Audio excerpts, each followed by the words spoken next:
Welcome to Samba Samba. Enjoy the video. You start by preparing.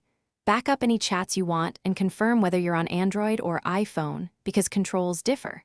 Once done, go to the system settings and locate network or apps. This ensures you'll cut only WhatsApp's access. Now open WhatsApp info quickly so you can toggle permissions without hunting. Make sure to note if you want to block Wi-Fi, mobile data, or both. That decision determines the next steps and prevents accidental total disconnection. Now perform the main action. On Android, open Apps, tap WhatsApp, go to Data Usage and turn off background and mobile data. Additionally, disable Wi-Fi access if available. On iPhone, go to Settings, Cellular and flip off WhatsApp, then restrict background app refresh to stop background network.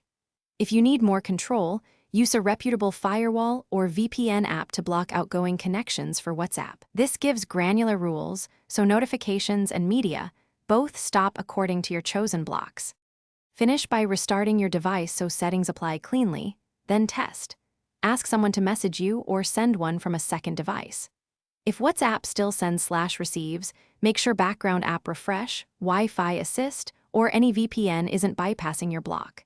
If a firewall was used, verify rules and grant necessary system permissions. If problems persist, temporarily reinstall WhatsApp and reapply blocks. Then retest. This often clears permission. Thanks for watching.